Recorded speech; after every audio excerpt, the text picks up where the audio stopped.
TV. പ്രസാദിന്റെ വാർത്തയുടെ ഒരു തുടർച്ച ഇന്ന് വളരെ പ്രധാനപ്പെട്ട ഒരു ബ്രേക്ക് വാർത്തയായി വരുന്നു. KSEBയിലെ നിയമന നിരോധന വാർത്ത റിപ്പോർട്ടർ പുറത്തു കൊണ്ടുവന്നതിന് പിന്നാലെ HRM ചീഫ് എഞ്ചിനീയറെ KSEB മാറ്റിയിരിക്കുന്നു എന്ന വാർത്തയാണ്. തിരഞ്ഞെടുപ്പ് സമയത്ത് തെറ്റായ വിവരം കൈമാറി എന്നാണ് സ്ഥലം മാറ്റ ഉത്തരവിലുള്ളത്. പുനഃസംഘടന നടക്കുന്നതിനാൽ ഒഴിവുകൾ PSCക്ക് റിപ്പോർട്ട് ചെയ്യാൻ കഴിയില്ലെന്ന HRM ചീഫ് എഞ്ചിനീയറുടെ കത്ത് റിപ്പോർട്ടറാണ് പുറത്തുവിട്ടത്. Reporter follow up. ഇതാണ് HRM ചീഫ് എഞ്ചിനീയറെ മാറ്റാൻ കാരണമായി KSEB പറയുന്ന കത്ത്.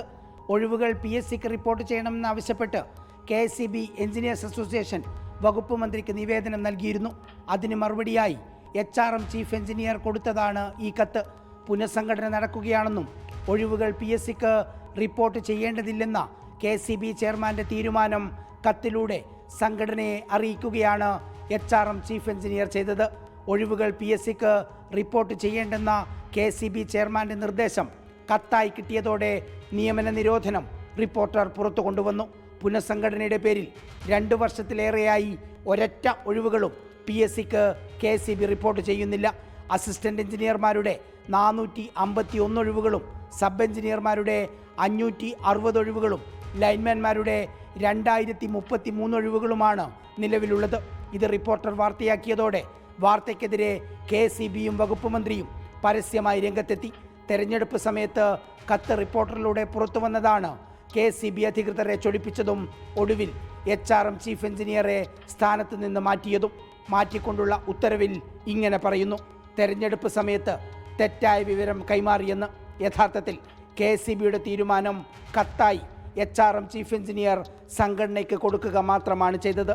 100 കണക്കിന് ഒഴിവുകൾ PSCക്ക് റിപ്പോർട്ട് ചെയ്യാതെ പൂഴ്ത്തിവെക്കുന്ന KSEBയുടെ നിലപാട് തിരുത്തുന്നതിന് പകരം വാർത്ത പുറത്തു വന്നതിൻ്റെ പേരിൽ നടപടിയെടുക്കുകയാണ് KSEB ചെയ്യുന്നത്. ഉള്ള കാര്യം കത്തായി കൊടുത്താൽ എങ്ങനെയാണ് അത് തെറ്റായി മാറുക? Reporter TV. Prasad, in reporter, Thiruvananthapuram. TV. Prasad, യഥാർത്ഥത്തിൽ നമ്മുടെ വാർത്തയ്ക്ക് പിന്നാലെ ഒരു പ്രതികാര നടപടി എന്ന നിലയിലാണോ KSEB സ്ഥലം മാറ്റ ഉത്തരവ് ഇറക്കിയിരിക്കുന്നത്? ഉറപ്പായും അരുൺ, അങ്ങനെ തന്നെ പറയേണ്ടി വരും. കാരണം ആ കത്ത് പുറത്തുവിട്ടത് ഞങ്ങളാണ്. ആ അരുണിന് ഓർമ്മയുണ്ടാവും, നിയമന നിരോധനം എന്ന് പറഞ്ഞ് തന്നെയാണ് നമ്മൾ ആ വാർത്ത കൊടുത്തത്. കാരണം KSEBയുടെ ചെയർമാൻ്റെ ഉത്തരവുണ്ട്, പുനഃസംഘടന നടക്കുന്നതിനാൽ ഒഴിവുകൾ റിപ്പോർട്ട് ചെയ്യേണ്ടതില്ല. അതുകൊണ്ട് കഴിഞ്ഞ 2 വർഷമായി ഒഴിവുകളൊന്നും PSCക്ക് റിപ്പോർട്ട് ചെയ്യുന്നുമില്ല.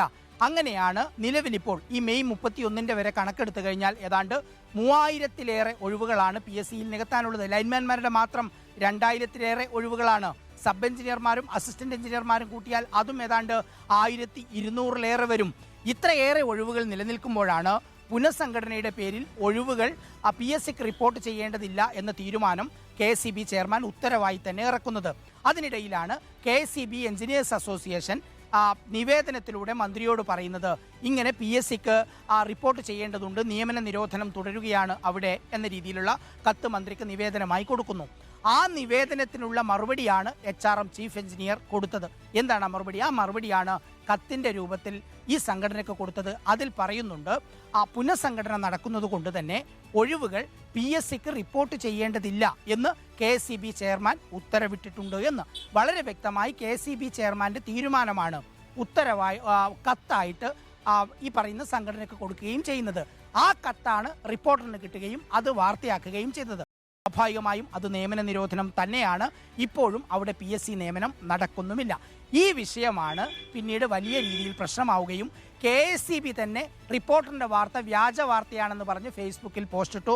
വകുപ്പ് മന്ത്രി കൃഷ്ണൻകുട്ടിയും വ്യാജ വാർത്തയാണെന്ന് പറഞ്ഞ് ഫേസ്ബുക്കിൽ പോസ്റ്റിട്ടു. ഏറ്റവും ഒടുവിൽ നമ്മൾ ഇന്ന് റിപ്പോർട്ട് ചെയ്യുന്ന HRM ചീഫ് എഞ്ചിനീയറെ മാറ്റി. HRM ചീഫ് എഞ്ചിനീയറെ മാറ്റുന്നതിൻ്റെ ഉത്തരവിൽ നമ്മൾ ദൃശ്യങ്ങളിൽ കാണിക്കുന്നുണ്ട്. ആ ഉത്തരവിൽ പറയുന്നത് തെറ്റായ വിവരം തെരഞ്ഞെടുപ്പ് സമയത്ത് കൈമാറിയെന്ന്. എന്താണ് തെറ്റായ വിവരം എന്നാണ് ഞങ്ങൾ ഉത്തരവാദിത്തത്തോടെ ചോദിക്കുന്നത്, അരുൺ?